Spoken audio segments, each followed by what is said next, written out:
The following presentation is brought to you by kmmedia.pro. Please visit kmmedia.pro for more information.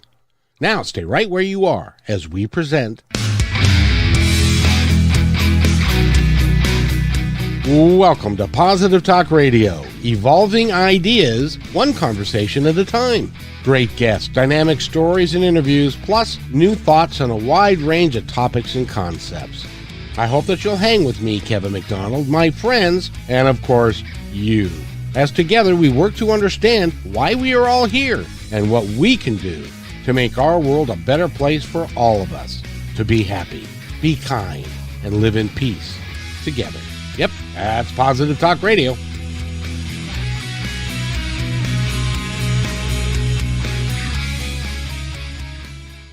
Everybody, to another episode of Positive Talk Radio. My name is Kevin McDonald. I'm your host today, and we've got a great guest for you today. He's an awesome man. He's been working at this particular issue for a while now, and he's like one of the few voices out in the wilderness that's talking about something that affects us. And I'm not even sure that we are aware, generally speaking, how much it actually affects us, our lives, our husbands or wives, our children, and our friends and families. I just don't think that we are aware of that. But Joshua is, and he's going to talk about all of it. He's an author of 3 books. He is a former addict himself. He is now coaching people and helping people understand the pervasiveness of what we're going to talk about, and is working to really shine a light on it. He's in the last 4 years, he's done close to 350 podcasts. He's out there a lot talking to people about what he does and how we can get out from under this deal that's going on. So with that, Joshua Shea, how are you, sir? I am doing fantastic. Thank you for inviting me to your show today, Kevin. Oh, quite honestly, I have been looking for a long time for someone to talk about this. I haven't found anyone, and it's just people are just not out there as I think that they should be, because this is and what we're going to talk about right off the top is we're going to talk about porn addiction. We're going to and the pervasiveness of it from all different angles, from what it's like if you are addicted, what it's like if you are a loved one of an addicted person, what it's like if you are somebody that is in the theater or acting themselves in these films, and what horrible, devastating consequences it can have. We're going to talk about all of it. That's okay with you, isn't it? If you have 12 hours, I guess we can talk about all that. Well, I can tell you right now, because you're the only gentleman that I've found that is good at this. I'd love to have you back. Absolutely. Absolutely. And I always tell people that, it's funny you talk about there aren't many people talking about this. And I get a lot of people ask me, well, why don't you do a podcast? Why don't you do a podcast? And I say, that's too much work. I have to keep entertaining and growing the same audience and making it bigger. And what I can do is just go from show to show. And I've got like 6 hours of good material. So I can just streamline it for you. But if I had my own show, I'd have to come up with new things all the time. So really, when you talk about people not doing this much, I want in my obituary to say that I was the Johnny Appleseed of porn addiction. I just go somewhere, I tell people about it, I drop a few seeds, I move on, I keep going. Because at this point, that's all I feel like I can really do to make a difference, because so many people still want to bury their head in the sand because, oh my goodness, nobody looks at pornography, or only really disturbed people and perverts look at pornography. And I can't even talk about naked people doing naked things. So no. And it's like, that's going to hurt us, because that was kind of the attitude. If you look back at the early 80s of the Just Say No Nancy Reagan era, right, when people were starting to get really hooked on opiates and opioids, we decided as a culture that those people were from the bad part of town, the other side of the tracks. They weren't like us. They were less than, and we ignored it, despite the fact that rappers were singing about Vicodin back then, despite the fact you can watch Dragnet and Hawaii 5-0 and they're talking about heroin. We knew these problems were there. We ignored them. And that's the exact same thing that's happening right now with pornography addiction. You cannot have an unhealthy sexual society and have a healthy sexual society. It just doesn't line up. And if we don't start talking about this, if we don't start dealing with this, we're going to have a very scary, unhealthy sexual society come 15, 20 years from now. Times have changed so much. When I was a kid, in the way back in the 60s, this information and this whole industry didn't even really exist. You had to go to a seedy porno theater and that smelled bad and with like 12 other men that would be, not that I've ever been to one, by the way, but Of course not. of course not. And but now it's everywhere. And kids are being influenced by it and in some cases controlled by it. But I got to ask you, what separates somebody who for a lark decides to get on the internet and to look at a site and somebody who's truly addicted to porn? What is that like? Yeah, well, and I should actually, say up front here, Kevin, that I don't view myself as being anti-pornography. I view myself as being pro healthy sexual education.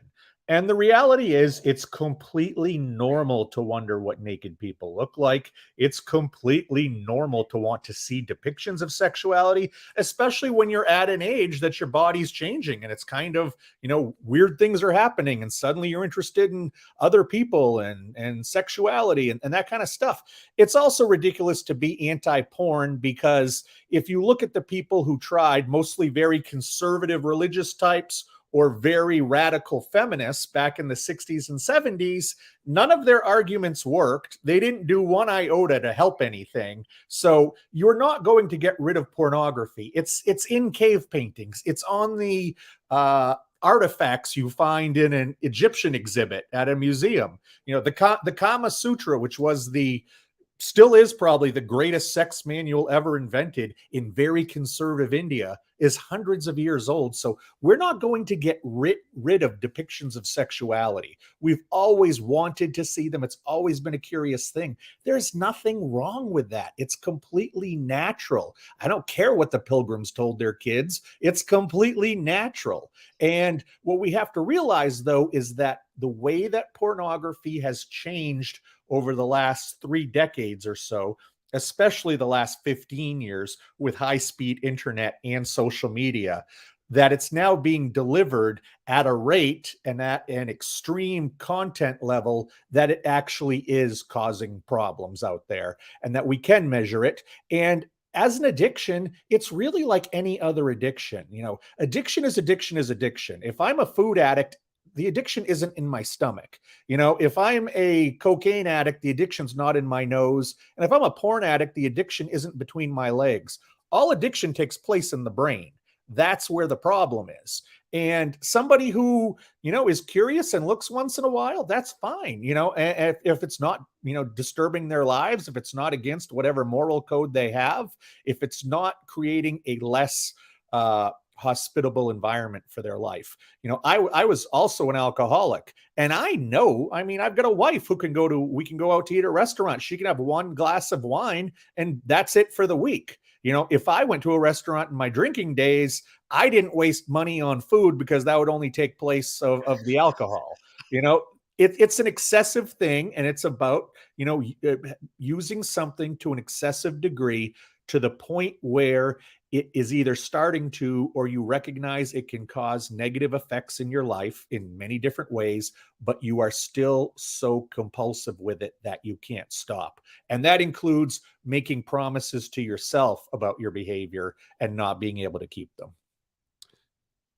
The interesting thing about this is it does have wide-ranging implications for if you're an alcoholic and you drink at home and you're by yourself and stuff, you don't necessarily impact a lot of folks around you. If you're like you live alone, it can be, but if Right, you're right. married, and you have kids, Well, you're and probably drinking because you're lonely at that point. yeah, probably, or for some other reason, but porn addiction and the use of pornography. By the way, we talked before the show about, that if you're not aware of this, ladies and gentlemen, and correct me if I'm wrong, Joshua, but Yep. porn is the biggest moneymaker on the internet today. Am I correct in that?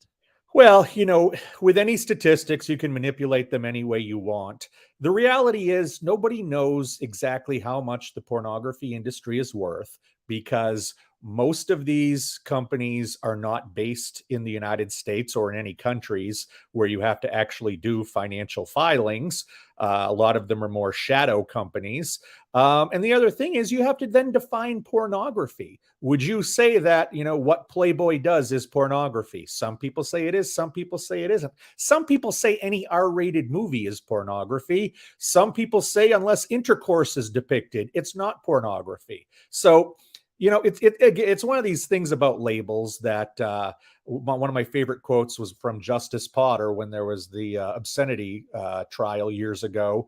And a lot of people confuse this as a quote for pornography because they were trying to figure out the lines. And he said, I can't define obscenity, but I know it when I see it. Exactly. I've heard that one often and a lot. Well, first of all, let's talk about you, because you are a recovering addict from both of those things, from both alcoholism that you went into treatment for, as well as porn addiction. Which was first, and which was the most pervasive, do you think?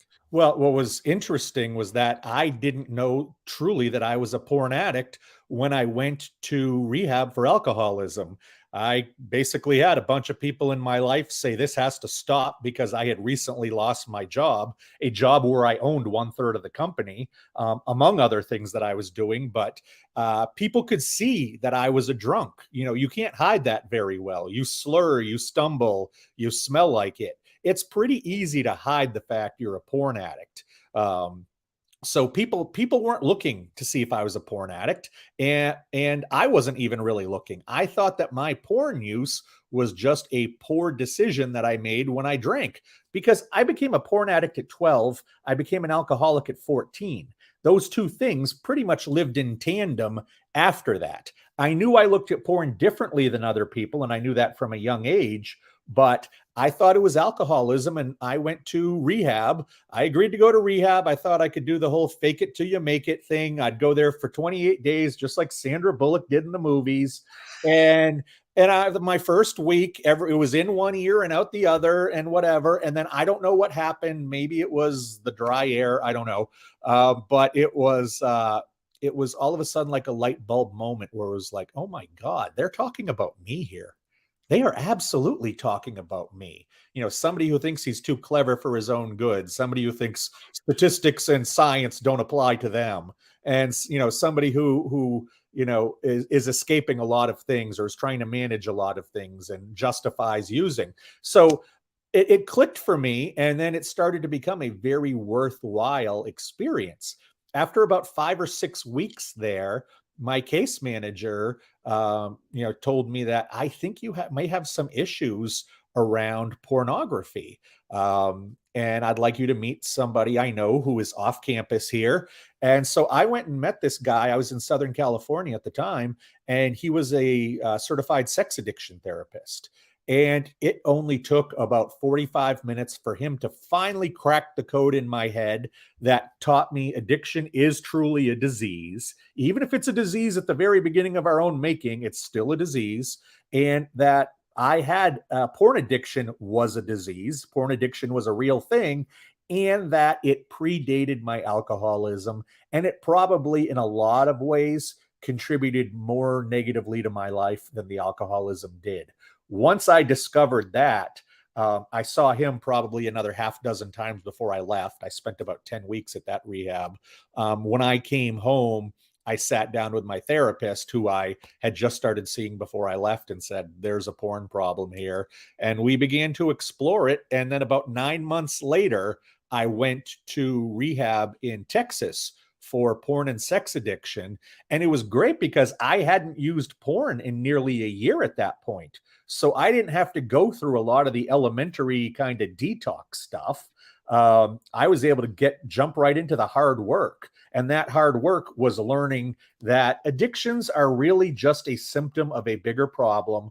When it comes to pornography, that bigger problem is almost always unresolved trauma from some kind of childhood abuse. You know, that is an ugly thing that many people in our country and around the world have had to deal with, which is growing up in a sexual abusive situation. I didn't say sexual abusive. I Oh. just said abusive. Oh, well, then that opens up the even a bigger can of worms. 99.3% of men who are porn or sex addicts, according to Dr. Patrick Carnes, who is kind of the godfather of study in this area, have some kind of unresolved trauma from childhood abuse. Just over 70%, have suffered some kind of physical abuse. Just over 80% have suffered some kind of sexual abuse. Over 95% have suffered some kind of mental or emotional abuse. You know, if you're one of my clients, and he allows me to tell this story, you know, he had some of the most misogynistic thoughts. And ultimately we figured out, and he was a huge porn addict. We figured out, it took a while, but we figured out it all went back to one day when he was in school, 5th, 6th grade. His mother, a single mom, sent him to school in pants that were too big, and he wasn't wearing underwear, he says. So he gets to school, and I think he said he was 5th, 6th grade. And we all know how groups of 12 and 13-year-old girls are just the nicest people on earth when they get together.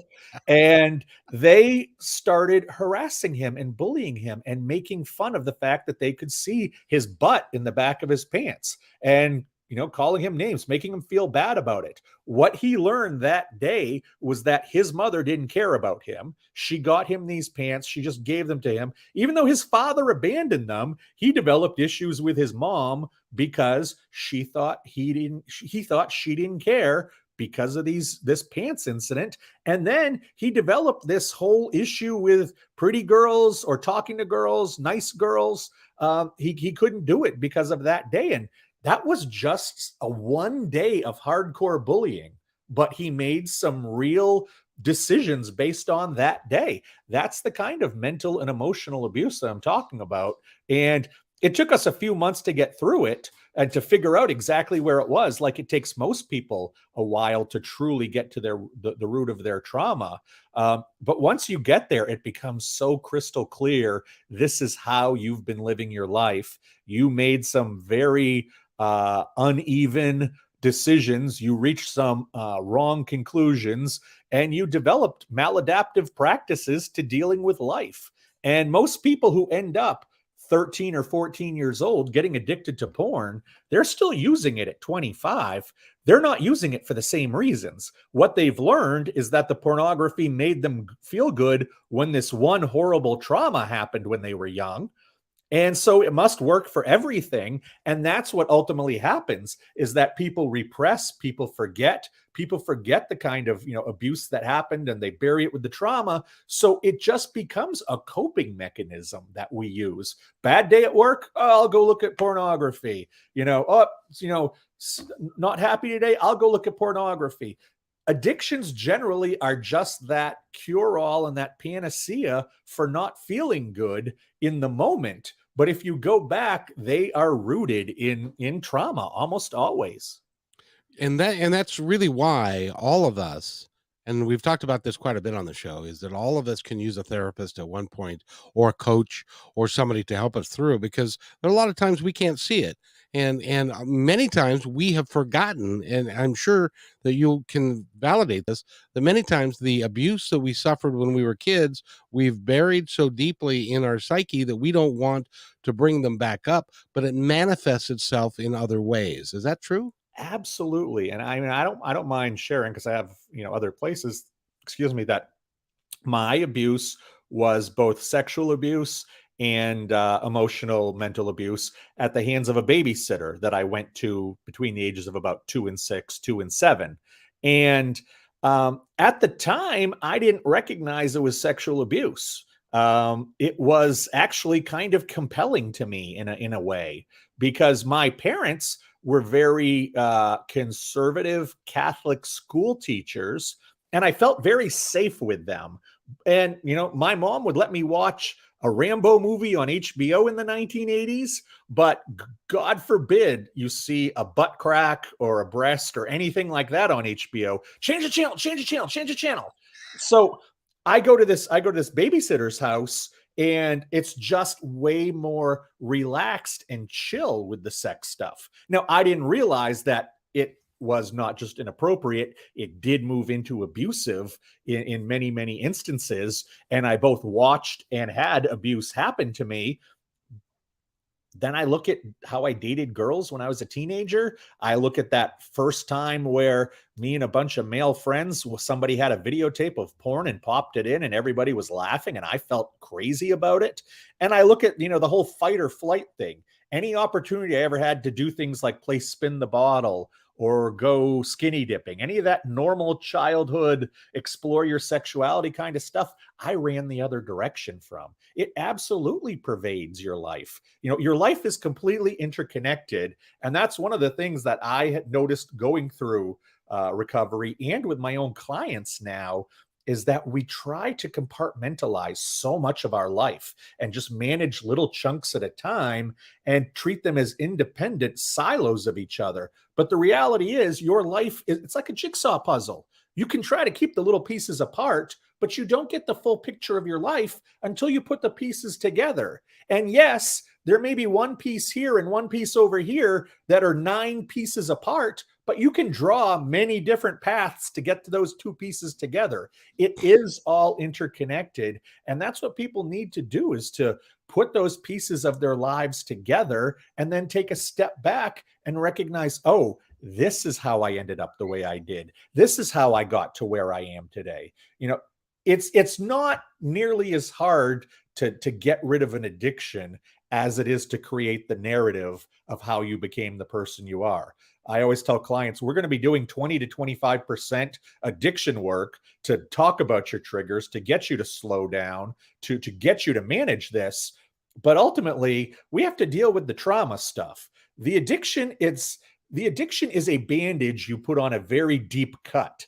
Bandages don't do anything for you health-wise. They just hide the problem. If you're going to deal with the problem, you have to unwrap the bandage and deal with that big gash in your arm.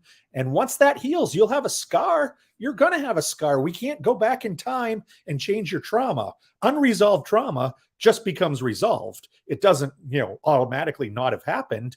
But once you understand that trauma, it has a big play in the map and in the road of how you became the person you are today, it's a lot easier to manage all of this and to recognize what's important, what's not, and how many stories and how many faulty stories and lies you've been telling yourself all these years.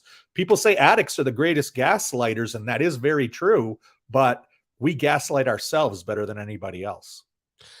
I'm struck by the fact that you had parents who were both school teachers, Catholic school teachers, and they worked very hard to do their stuff. And even they, in their household, could not protect you from being abused, even though it wasn't them that did the abuse. You still were abused by somebody else. That just makes it that I think it's fair to say that at one point in time we have all been abused, and it has affected us in ways that we don't know unless you go searching for it. Absolutely. And, one of the hardest days of my life was when I sat my parents down and said, here's what happened to me. And, I don't blame them for sending me there. They didn't know what was happening. The woman who took care of me scared the crap out of me enough times that I wouldn't ever say anything. And, I don't talk about this stuff very much with my mom. She hasn't read any of my books. She doesn't listen to any of my interviews. She doesn't ask any questions about what it is I do. My dad and I can have good conversations, and I can have good conversations with my brother and my kids, but even my wife doesn't really want to go back and relive or know anything about it. And I respect them. That's fine. That's what they decide. If my mom put her head in the sand, I guess, in vetting that babysitter, and she wants to put her head in the sand now dealing with the fact that, I was this pornography addict, and I know what she thought about pornography going up. I heard her say disparaging things about the kind of people who use it enough times that I'm sure that she still has some kind of battle within herself. And that's her journey to take.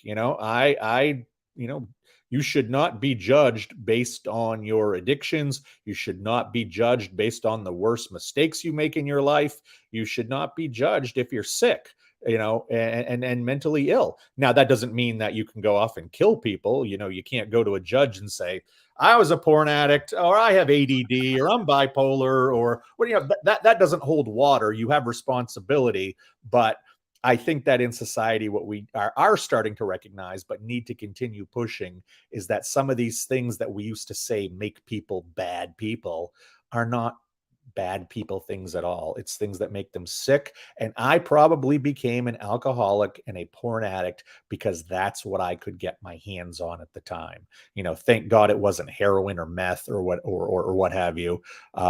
Thank God it was pornography and alcohol, because those have a much less chance of killing you. But that's why I think I became a porn addict ultimately, was because it was available and it made me feel good.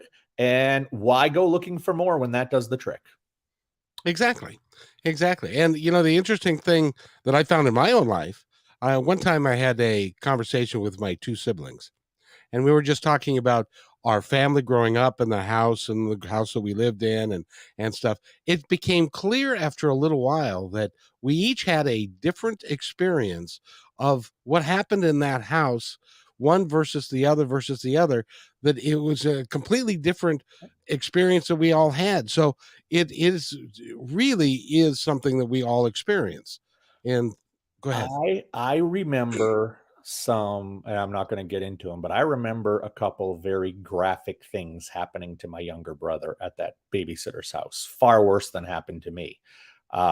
He doesn't remember anything from there. And he seems like he's a pretty well-adjusted guy. He's got a family. He's got a good life. I don't know if it just didn't hit him in the trauma button or whatever, but I've decided I'm not telling him those stories, because I just I don't want to send him down some crazy road of self-contemplation if he doesn't need it. If he got through it just fine, if he doesn't remember whatever, if he was able to dissociate at 4 years old, congratulations. I couldn't. I'm not going to bring him there, and that's one of the big things that I preach to my clients, is that what we have to do is figure out the story of how you got to who you are today. And it isn't so much that we need perfect facts and we need everybody to agree with those facts. All we need is for you to believe them, for you to see the correlation. The story I told you about that kid in 5th or 6th grade, Right. he says that their father abandoned them. Did he abandon them? I don't know. He said that his mom bought a pair of pants that were 5 or 6 sizes too big. Might they have just been 2 sizes too big? Sure. It doesn't really matter what the deep facts are. What matters is the story that we tell ourselves, because we are the stories we tell ourselves. If you look in the mirror in the morning and you see a giant load of crap, and that's the self-talk you're giving yourself, you're going to live your life like you're a giant load of crap. If you look in the mirror and you see the smartest, most handsome person on earth, and you go live your life like that, you're probably going to have a lot of people who don't like you because you're full of yourself.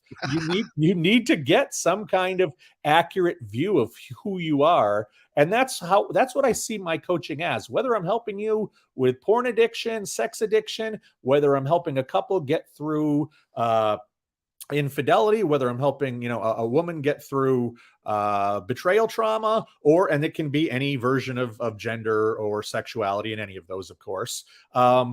All I'm really doing is helping them put pieces together. I don't even see this as self-help. I see this more as mystery solving. All of the answers for getting better in your life live in your head. You just have to know how to mine them. You just have to know how to put them together and interpret them. And again, it doesn't matter if every little I is dotted and T is crossed. I can tell you that I act this way because of something that happened to me when I was younger. Just knowing that is great. Now, if I want to change the way I act now, I know why it started. And it's probably going to be easier to change the way I am now. But that's my narrative. And as long as you can have a narrative you agree with that helps you understand how you got to where you are today, to me, that is the real recovery of being okay in your own skin. It's not just about chemicals. It's not just about bad decision making with behaviors like porn or gambling or video games. It's about fixing the entire person. And part of that is, where are your compulsions? But recovery is about fixing the whole person in my book.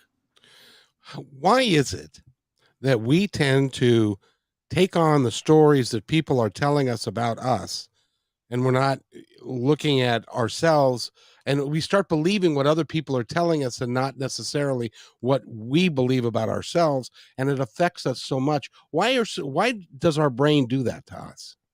Look at social media. We're all looking for confirmation.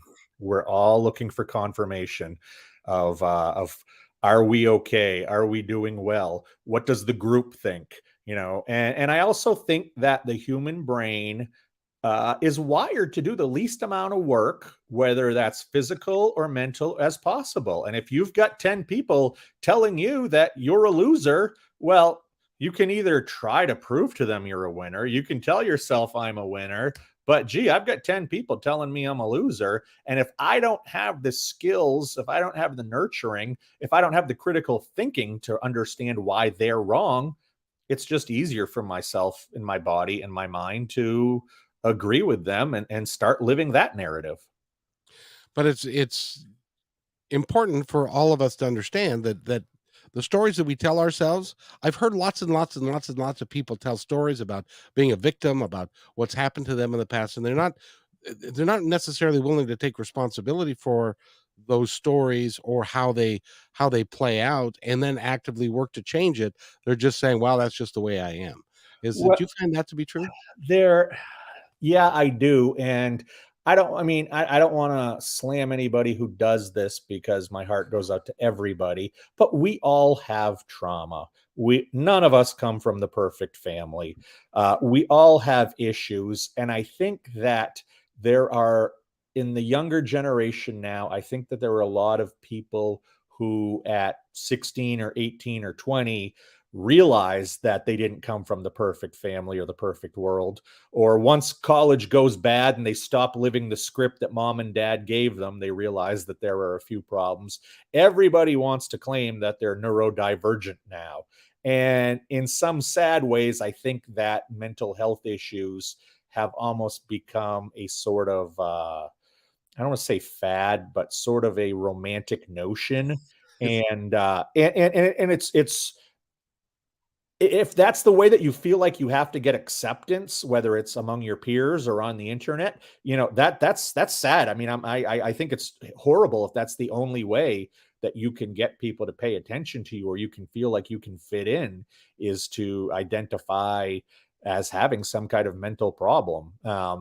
And yeah, I just I it's not physical. That's the thing I always tell people, is it's not physical, it's mental, and we can't measure mental things. So we kind of have to take people at their word. But unfortunately, a lot of people, I think, have romantic notions of mental illnesses. There are people who, I was diagnosed bipolar at 22, 23. I've been on meds almost the entire time since. It's not a romantic thing. I can still sometimes feel the swings despite the meds, but I have it largely controlled. There's nothing romantic about it. It's a medical condition. Maybe I can write some greatly depressing poetry if I'm depressed, or, you'll get I mean, I know before I got on the pills that there are people who can tell you some really interesting stories about me that hopefully the statute of limitations has expired on all of them. But I never did it because it was romantic. I did it because I had a brain disorder. And once I was put on the proper medication, my life got a lot better. I was still an addict in a couple ways, but I didn't have the mood swings. That's not romantic to me. And I think that as we're learning more about mental health, as people are finally able to talk about it. And I think it's awesome that people are on social media talking about their issues so other people don't feel alone. I mean, that's what I'm doing here with you, is talking about my issues so other people don't feel alone, and hopefully I can help them. But Exactly.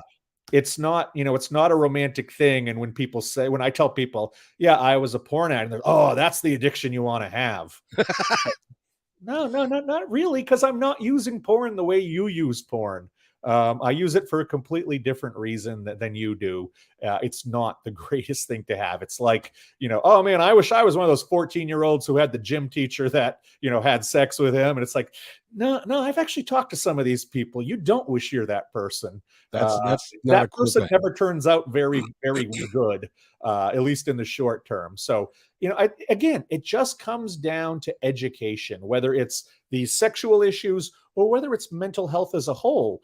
My parents, I remember when I was 22, 23, another one of those, come to Jesus moments with my parents, where I sat down and I said, I just want you guys to know that, I've been seeing a therapist for a few years. I've started to see a psychiatrist, and they've reached a diagnosis that it's not generalized anxiety disorder anymore. They truly believe, and I agree with them based on the symptoms, that it's bipolar disorder. I'm somebody who has bipolar disorder. And without missing a beat, my mother said, that's not our fault. And that's the mentality of that generation still. And if you look at who are the key holders, who are the decision makers in the world, it still is people in their 60s and above, many of whom have a lot of taboos about mental health. And really, you go 40 years and above, and you've got people with huge taboos about sexuality and pornography. Exactly. The most illuminated group to me, and I get the term woke, because it kind of means woken up to what's really happening. I love talking to college kids. I love coaching people in their early 20s, because they don't have the taboos towards sexuality that every other generation, including mine, have. And they're easier to talk to, they're easier to get through. And I have great optimism that once they're in power, we might see some changes. But that's going to be another 30 years, and we have to do something about that now. No, I agree with you. And I wanted to.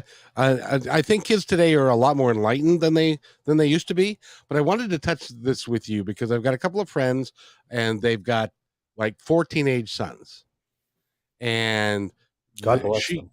yeah, boy, no kidding. She's in her early 30s or mid 30s, and the boys are now 15, 13, 12, and 9, and the world has changed a great deal in those 15 years that 15-year-old is. The world and internet and pornography and how it's viewed and all that stuff has changed so much. How do you advocate a parent talking to their kids about the availability of porn, what it's all about, how do you feel about it? How do you talk to parents who need to talk to their kids, because they can't, if they're not getting it at their home, they're getting it at their friend's home. Right. And I always tell people whenever I give presentations, especially in churches or libraries, it's not a matter of if, it's a matter of when. So when parents are always like, well, we have put filters on our kid's phone. And it's like, whoa, do you mean you have blocked one of the 4.9 billion phones on this planet? You have almost single-handedly taken care of the problem. Thank you. Filters and this kind of stuff, these barriers, they exist to make parents feel better so they don't have to address the real parts of the problem. And the reality is, if parents can first recognize, especially young parents with young kids, if you can recognize that the pornography speech is not the birds and the bees speech. It's the speech about not drinking when you're young. It's the speech about not smoking cigarettes when you're young, because these things have been facing kids for decades, and pornography is now one of those things that your kids are going to face. And you can make it very age appropriate as it needs to be. You can tell a 4 or 5-year-old, hey, you don't ever let anybody see what's under your bathing suit, and you don't look under their bathing suit. And, you don't ever let anybody take a picture of you without your clothes on, and you don't take a picture of anybody else. And then, once they start school, you can say, hey, I just want you to know, if you're at one of your friends' houses or on the bus and your friend's looking at their phone or their tablet, and you see pictures of naked people and it looks like they're kissing or it looks like they're wrestling, just come and let me know, because kids aren't supposed to see those pictures until they're older. So just let me know, because I want to make sure I can protect you. And then you can start working, at 9 or 10 years old. I know you're going to see this stuff because half of the people see porn at 11 or younger. I know you're going to see this stuff if you haven't already. This is not what people do. These people are like actors when you look at the Transformers movies or whatever movie is popular that day. That's what that is. And then when the kid's 12, 13, 14, you can start to bring in the sexuality aspects of it. I think that if we would just tell 13 and 14-year-old boys about how prevalent porn-induced erectile dysfunction is among older teenage guys and guys in their early 20s, that would probably bring the statistics down, because you can scare them with the truth. When I was young, when you were young, when we were 13, 14, 15 years old, the percentage of men under 30 who had any erectile dysfunction issues was between 2 and 3%. It is now between 20 and 22%. What changed? Our access to pornography. And all you have to do is ask one of those guys who's dealing with the porn-induced erectile dysfunction what happened, and you will hear massive stories about porn consumption and how it fried their dopamine receptors and oxytocin and serotonin and all those pleasure centers that exist mainly to get us to a state of arousal so we can procreate. Well, now that we can access these chemicals at any time, these kids essentially blow their brains out using pornography, or percentage do, and their sex organs stop working. And I tell parents flat out, at 14 years old, explain to your son too much porn, and at 18, his penis will break, because that's essentially what ED is, or porn-induced erectile dysfunction. I don't think most 13 and 14-year-old boys want to look at pornography every day. What I think they want is a girlfriend or a boyfriend or whatever they're into. They want somebody else, but if they can't get that, they will use pornography as a surrogate until they do. And what we need to do is basically say, well, this is something that you can't do in my house because I don't appreciate it. It's not healthy for you. When you're 18 years old or when you move out, you can decide what you want to do, just like you will with alcohol, just like you will with cigarettes. You will make your own decisions as an adult, but while you're here, my job is to protect you. So please don't watch and don't use this stuff in my house. And will they still see it along the way? Of course they will. Who hasn't, taken a puff of a cigarette in their life, even just to experiment one time? What we have to do is make these kids understand that there can be consequences with this. And that's not the discussion that we're having now. It has nothing to do with how babies are made. It has nothing to do with how freaky people are getting on film. You and I have been talking now for nearly 45 minutes, and we've mentioned pornography. We've said the word pornography probably a dozen times, but we're not talking about the graphic nature of it. That's what scares people in this world. But you don't have to talk about the graphic nature and what's on that page or what's on that phone screen. But we have to start doing something, because we are sending every 11-year and 12-year-old kid out into the world with the greatest porn computer ever created in the smartphone, and not giving them, any direction on what to do with it. And I think about myself. I thought I was the smartest, coolest guy at 14 years old, because I found a video store that would rent me pornography, because this was when Blockbuster and the big ones were starting to take over and squeeze out the mom and pops, and they would rent anything to anybody for $2. So I was able to rent a couple porn movies every day. And then right near that same shop, there was a convenience store that would sell beer to minors. And I would always buy 4 bottles of beer every day after school. So there I am, 7th grade, 8th grade, 9th grade, riding my bike home from school. And in my backpack, you can hear videotapes and bottles jingling around. And I thought I was awesome because I broke the code and I know how to get this stuff now. Yet with the internet, at least on the porn side of things, I couldn't see the kind of, it's a horrible joke, but if you can spell man screws goat, you can watch a man screwing a goat. And those are not vocabulary words that are much beyond 2nd grade. So we do need to start talking about this because this is the kind of stuff that kids can find. And I don't think scaring them is good. I don't think shaming them is good. I think having an open discussion that is age appropriate is what is best. Well, it's the honesty that has to come, and without the embarrassment, without the or the shaming, because it's a fact of life. And these kids, by the way, for those of you that are a little younger and have no idea what Blockbuster is, there used to be these stores that used to rent videotapes, which is the precursor to CDs, which is the precursor to streaming online. And so you would go rent these things. I'm just kind of clearing that up so old. that I feel so old. there are folks. It's one Blockbuster left in the world. I think you're right. I think there is just one, and that's going to go down as a historical museum. It's a museum at this point.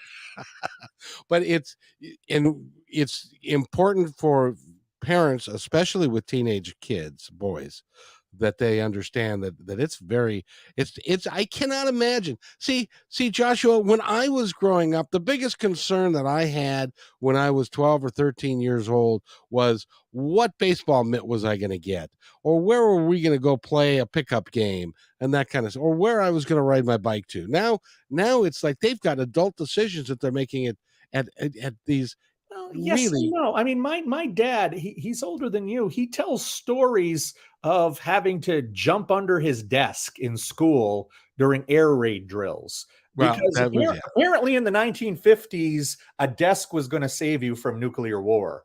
Apparently. I don't know why they don't build houses out of those desks now, but the thing is, times change. And that's what I try to tell people is that you go back to the 1800s before refrigeration. Where I live here in Maine, I lived in one of the world capitals of ice harvesting because it's cold so often during the year. You'd go into rivers and lakes, and we've got tons of them. And, Maine was huge for ice harvesting. And then that damn refrigeration came along and ruined everything. Well, no, it's just how the world changes. And at one point, we were doing air raid drills. And I'm sorry, but in the 2020s, we now have to deal with pornography. Maybe it won't be an issue in 50 years. Maybe it'll be a bigger issue in 50 years. We know other issues will come along. We have to live where we are now.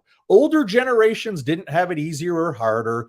Future generations won't have it easier or harder. And if they do, it doesn't matter anyway. So stop resenting them. Live where you are now in the present. Well, in the 50s, they had you hide under your desk.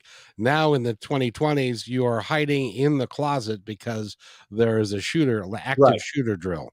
Right. So, the more things change, the more they stay the same. It's, by the way, we're talking with Joshua Shea, and you can get a hold of him by going to P. It's right there, right in the P Addiction. I've always wanted to do this. Like it's almost like a Brady Bunch thing that I'm pointing at something that's not really there. And wait, am I looking at you now? I can do this and look at you like we're Peter and Jan and exactly. And so talk to him if you've got a question about addiction, pornography addiction specifically, and also the other things that go along with that, which is people that have dysfunctional marriages, and there is grief, and there's infidelity, and those sorts of things. Because you work with those people as well, right? Yes, absolutely. And that's I mean, it's all interconnected. How did you create a very unhealthy narrative for yourself. What happened? What did you need to do to create coping skills, to create survival tools? And I created my survival skills at 7 years old. And the survival skills of a 7-year-old are not the ones that work for a 27-year-old or a 47-year-old, but you just keep going to the well again with them. And that's all you can do. So but if the story that you're telling yourself about yourself isn't positive, if it isn't uplifting, if you believe that some of the things, and some of it comes from a voice that may be like your mother in the back of your head, Yeah. if you believe that those things, get somebody who is not you and somebody who is not like a close family member to go talk to about it, And because you're wasting your life. You yeah. can live your life a whole lot better if you have a clear understanding of what went on with you that made you act and do the things that you do today. And I tell you, Kevin, the favorite session I have with people is the first one, when I let them know right at the beginning, hey, I know this stuff is very difficult to talk about, but recognize that I talk all day about this. I write all the time about this. I am the least judgmental person. I am not going to shame you. Whatever you've seen or done, I have probably seen or done or heard of worse. And after a few minutes, you begin to see that click with them. And by the end of a 1 hour session, they look like they've been through the ringer, but it's because you're looking at 15, 25, 35, 45 years of holding stuff in and then just letting it go. And when they're telling you that, well, I've always had a problem with this, exotic kind of pornography, it's like, okay, well, that's fine. And let's keep going. And I don't really, have a vivid reaction of, oh my God, you're a pervert. What are you thinking? Well, When I don't do that, you almost see them exhale and be like, oh, of course. I can talk about this. And that is just the most rewarding thing when, at the end of a session, when I'm like, okay, well, let's talk about a relationship moving forward. And they're like, yeah, I want one, but my God, am I going to feel this good every time? It's like, well, no, because you've just talked about something you never talked about before. That was your dirty little secret. And you've shared your secret with somebody.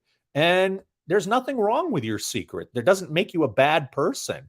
Even if you did something bad, associated with pornography, it doesn't necessarily make you a bad person. It makes you an ill person. So let's talk about how ill you are and what track you need to take to become a healthier person. That's what we really should be doing. We need to stop traumatizing each other in this society. We need to stop planting flags and being like, I'm right. I don't care what anybody else says. I don't care what science says. I don't care what smart people say. I don't care what my family says. I'm right. I'm right. I'm right. We have to stop doing this and shaming people who don't agree with us 100% and letting people live their lives. And when they stumble, creating a world where asking for help is okay and it's actually encouraged. That is where we need to go. Absolutely. By the way, we've been talking with Joshua Shea. He's got a practice, and he's got 3 books out. I encourage you to get the books, and they talk about porn addiction and how you can get through it. And I appreciate you. Would you come back? I've got another podcast I've got to run to do, but will you come back, and I'd love to have you on KKNW 1150 AM. Absolutely, Kevin. I think that people need to hear this stuff. And I'll tell you now, after doing this for 4 or 5 years, you hear from people who, I heard you on a radio show or a podcast 3 years ago, and it clicked, and I'm better because of you. And I said, well, no, you're better because of you, but it really makes me feel good to know that being out there and throwing these seeds out like Johnny Appleseed is helping people. So, thank you for letting me come on your show. I will come back anytime you want. There are a lot of people who are still too scared to talk about this stuff. So thank you for allowing me to use your platform. The work that you're doing is affecting people who you will never meet in Absolutely. a positive way. Yeah. And that is all that we can ask for in life. Amen. If we can do that and do it well and to help people, and you may never meet them, but at that point, it doesn't matter. Yeah, You're still exactly. doing the job. You're still doing your work.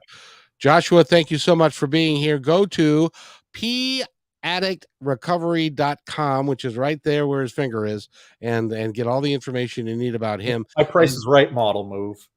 Exactly. If you'll wait right there, I'll be right back. Thanks for enjoying this episode all the way to the end. Please give us a like and subscribe to this channel. This has been a production of kmmedia.pro. Please visit our website, oddly enough, named kmmedia.pro, for more details about us and our mission, which is to provide great positive programming designed to inspire us all. I'm Kevin McDonald, and I'm proud of these shows, and I truly hope that you'll like them and share them with friends and family. So on behalf of our entire team, remember, be kind to each other because each other's all we've got. We'll see you next time.